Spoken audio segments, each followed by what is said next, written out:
This is Monkey World, the largest ape and monkey rescue centre on the planet. With every animal comes a story. Some funny, some shocking. Dramas great and small.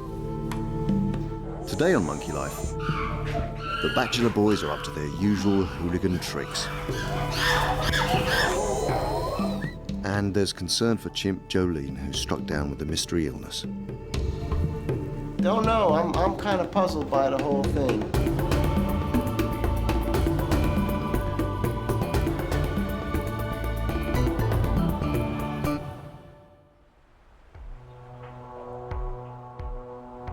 Monkey World usually operates a non-breeding policy because their priority is rescued apes and monkeys. But there are some controlled breeding programs because a few of the species are endangered. One of these species is the woolly monkeys. And there's one animal in particular who's growing up fast. Julio is the second woolly monkey in the world to survive being hand-reared. It was Alison who took on this mighty task. And now he's spending less time with humans and more with his own kind. It's just been fantastic. I mean, he's at a little more than 5 months old now, and he spends his full day inside of the woolly monkey house now, which is nice. It gives me a little bit of a break, but most importantly, it means that Julio's beginning to become a woolly monkey again. So he's been joining Susie and Lena every day. So it's first thing when I come in the morning, he goes in here, spends his whole day here, but then he still comes home with us at night. In the wild, woolly monkey mothers have constant physical contact with their babies. Alison had to do the same. She even made woolly monkey sounds and mannerisms to prepare Julio for the moment he was ready to rejoin his family. Yes, I know. Oh, yes, you're such a good boy. I know. Julio had a traumatic start in life. For his own safety, he had to be taken away from his mum. Hey, get in there, get in, hey!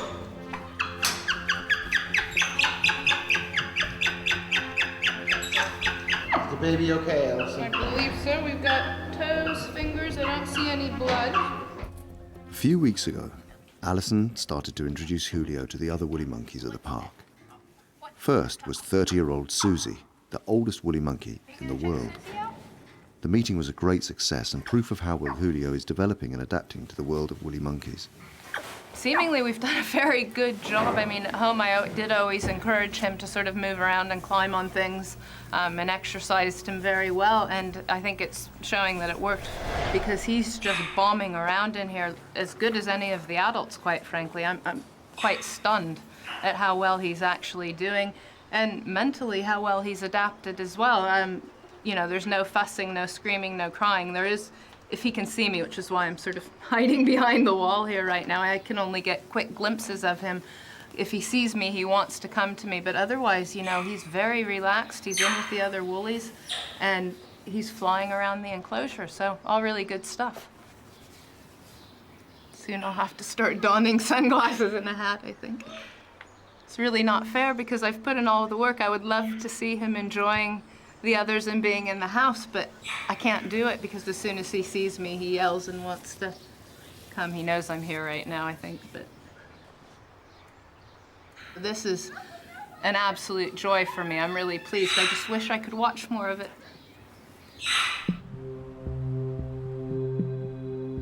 The 160 apes and monkeys at the park eat over 60 tons of fruit and vegetables every year.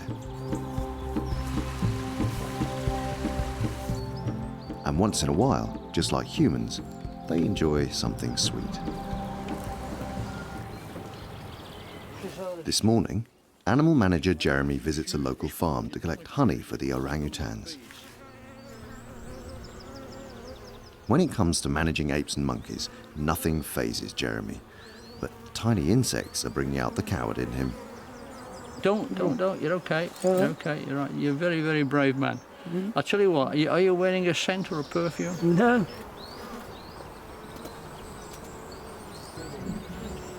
Do you know how they make honey? No. How do they make honey? They get the nectar from the flowers and they bring it back Yeah. and they take it down Yeah. and then regurgitate it, pass it to the next bee. The next bee takes it down, regurgitate. So it's been well digested, Yeah, yeah. and that's why it's very, very good for people. So it gets digested twice. It gets hundreds of times. Yeah, all right, yeah, jolly hundreds good, of yeah. times. The honey is an ideal food source for the primates. Not only does it taste good, but it contains natural antibiotics. Yeah, I have to do the quality control here. It's good enough to eat, that. Yeah, I don't like sweet things normally, but Well, the bell heather is not so sweet. it's amazing because it's not like refined and all the rest sugar. It's It's absolutely nice. It's wonderful stuff. Okay.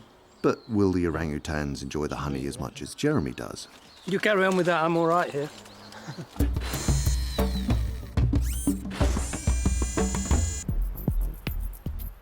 In the bachelor chimp bedroom, the boisterous lads are getting a bucket filled with water, vegetable oil, and floating treats.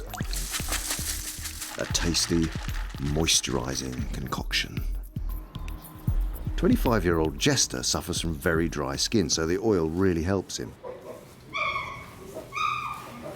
At first, the boys are cautious, but it's not long before they are their usual rowdy selves. After all, they do have a tough guy image to keep up. But as always, it's just an act. They're actually petrified of the big red bucket.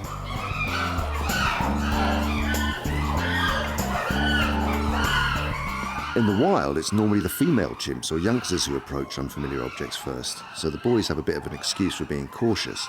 But the truth is, these boys are actually big wimps.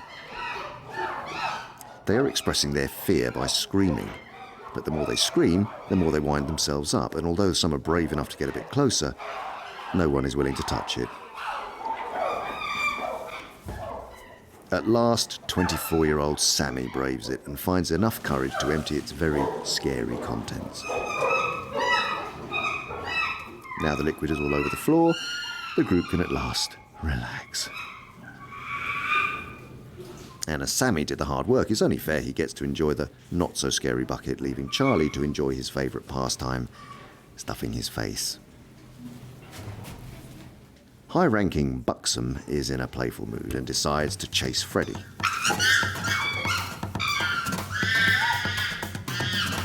Freddy is not enjoying being teased, but he doesn't retaliate because Buxom is higher up the pecking order. Frustrated, he throws a bucket at another chimp, poor Paquito, who is just relaxing after gorging himself on the treats. With these volatile lads, life is never boring.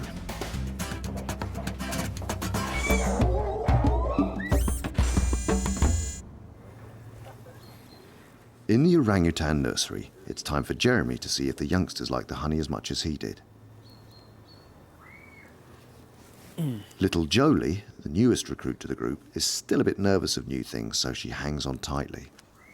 We thought this would be nice for the orange people because actually in a natural situation in the wild, orange will find colonies of bees and raid the honey, you know, in trees and all that sort of stuff. And of course the other bonus is honey is a really healthy thing to eat with all the goodies that are in it. You know, it's a sort of great healing properties, and it's just good stuff. Also, we like getting stuck up in honey as well. It's good fun. Like the chimp nursery, there is a foster mum in this group too, 12-year-old Ame. And with maturity comes a game plan. Ame tries to take all the honey before the little ones get to it. She doesn't even swallow what she's got in her mouth before grabbing the next piece. Soon, the youngsters take an interest, but Jolie's still cautious. What's the matter, Poppet? Just have a little bit. Come on. You've obviously been attacked by a honey monster before, haven't you? Aris, the only boy in the group, has waited patiently, but he sees the perfect opportunity and jumps in. I know who's going to get that.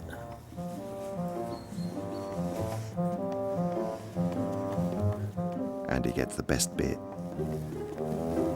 You scored there, young man. You can lick the bowl out. Everybody likes to lick the bowl out. While Ame continues to get the big bits, Look, Ame! Xiao Ning's just got the leftovers.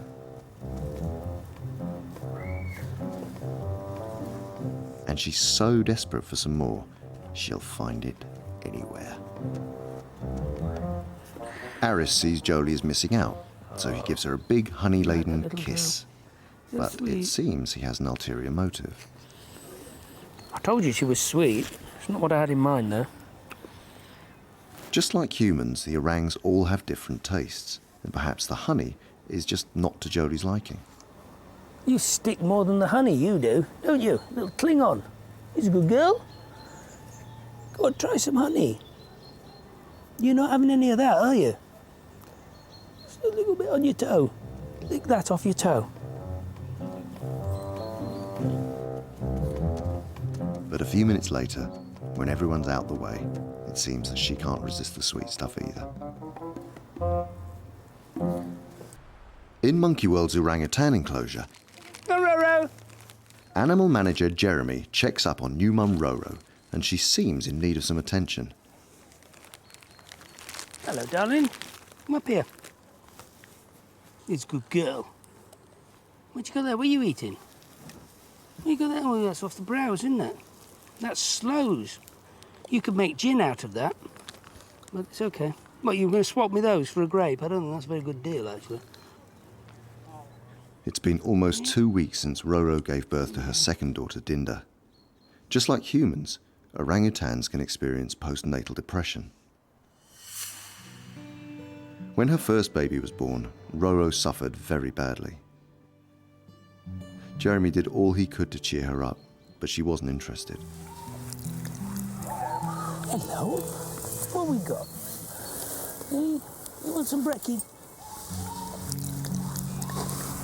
It's not your fault, is it? This time, Roro seemed better. With this baby, she got over it very quickly. There seemed to be a lot less hormonal worries going on in this particular instance.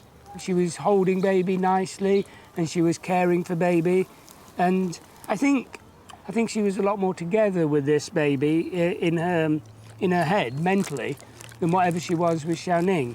But on the other hand, we're still ending up hand-rearing it. It's a relief that Roro isn't suffering from postnatal depression, but she still seems to have very few mothering skills. She's now been unable to care for 2 babies. Could her former life as a pet have had an effect? I think with all these animals, the starting point is the fact that they have no experience and they've had a very traumatic early life, which puts them in the situation that they're in now. And then everything else will either help that or hinder it.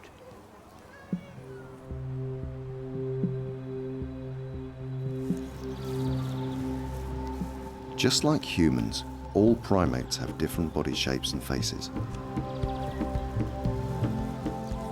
Individual chimps can even have distinctive hairstyles. Grooming is a popular activity in chimp society, and some over-grooming in Hananya's group has led to 1 or 2 interesting looks. Often, the lower-ranking members want to be accepted by the rest of the group, so they offer themselves to be groomed by everyone. But for one of the well-established females, 10-year-old Joline, this isn't in her nature. So the increasing baldness and swelling on her head has become a worry for the primate care staff. Much to her displeasure, she's been separated off from the rest of the group, so Jim can come and check on her. Come here, relax, good girl. No, come on.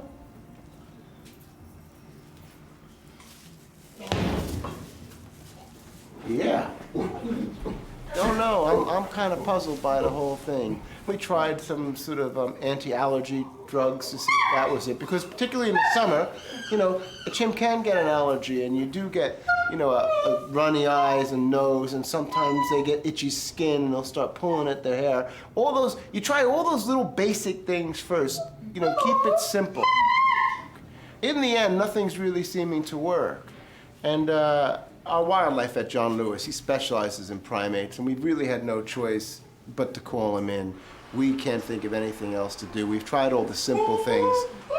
You know, maybe he'll see something right off, and then okay, and then, you know, good, we'll try that.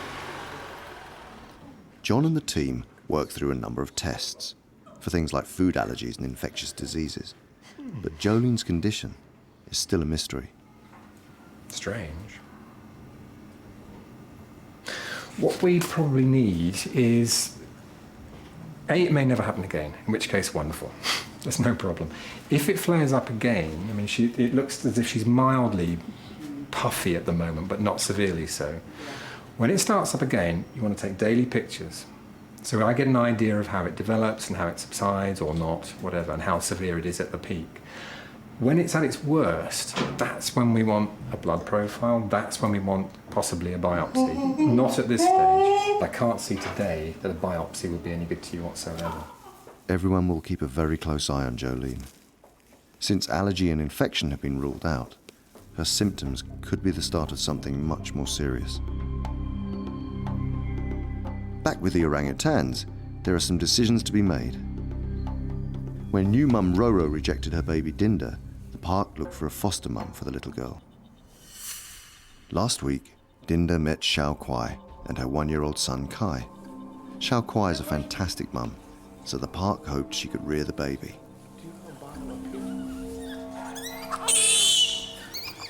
Good girl. Well done. Good girl. You're a special girl, aren't you? Initially, she was very interested in Dinda. We got it. We're on. Now we're sucking. But things started to go wrong. Dinda had problems latching onto the nipple, and her constant crying was frustrating Xiao Kuai. For her own safety, and so she could be fed, she had to be taken away.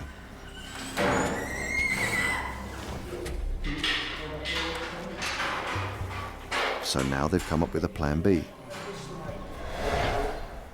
In the not too distant future, or in the quite close future, hopefully, we'll start introducing that baby to Arme, who has proved to be such a wonderful foster mother with Jolie. Arme will be a better option in so much as A, she hasn't got her own baby at the moment, and B, she's in the nursery group anyway with a load of kids, so therefore she doesn't have the competition with adults. But when we do that, I'm quite comfortable that Arme will take the baby and look after the baby, but then I have to work with Arme to feed the baby, because she won't be able to feed baby naturally, of course.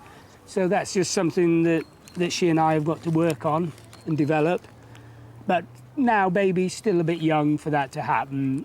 We haven't made a decision as to exactly when we're going to address that, but it will happen. Am I boring you?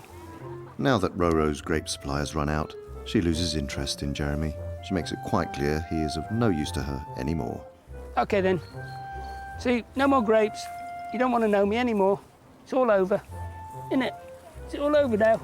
Look at that. No grapes. Typical woman.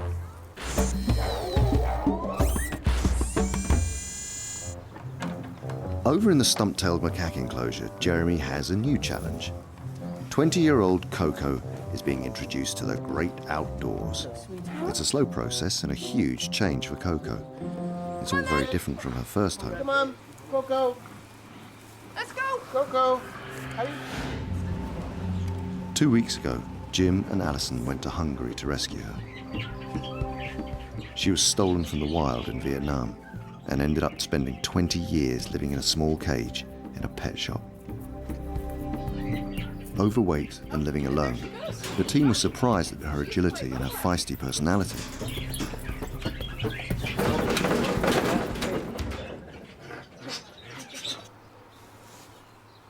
Koko's previous life may have caused both physical and mental scars. It could be a while before the park knows the full extent, but they have already spotted a skin condition which needs daily treatment. Because she's so fat, in the folds of her tummy, it's getting quite horrible in there, and we're worried about fungal infections or even bacterial infections. So what I'm doing now is I'm giving her like a bed bath every day, and I'm using an antibacterial, antifungal shampoo that was recommended by Mike Nathan, the vet. So I'm just going to go and grab her now, and she's going to have her daily bed bath, which she's very good about, as long as I can stop her drinking the bath water, which is always a problem. Come on, sweetheart. It's bath time. Yes, it is. It's bath time. Come on, darling. Come on. Up we go. There we go. Good girl. Where's a good girl? There. This is... You don't mind, do you? A bit undignified, maybe, but you like your bath time. Here we go. Since she's been here, it's a lot less angry, a lot less inflamed. This is just through basic overweight and lack of mobility. I mean, this is just sitting about and getting fat. It's like almost like bed sores, I suppose. And the overweight will have been brought on by the bad diet and lack of exercise. And then if you're big and fat, you don't do a lot. So then you just sit and vegetate in a horrible sweaty heap. And then it can only degenerate from there, really, can't it? Here at the park, it appears that Koko loves the attention, and each day after her wash, she gets a little treat.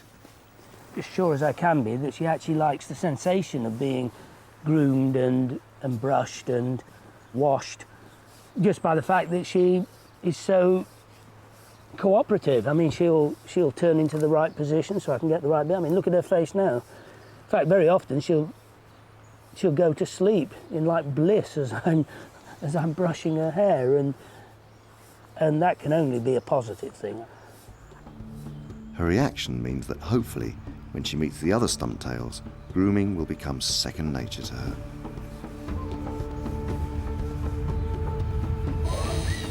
Next time, Koko meets her first companion in 20 years, old boy Gerald. And there's a surprise arrival for golden-cheeked gibbon Peanut. So out of all the groups of gibbons that we've got here, these were the last we thought were going to be giving birth.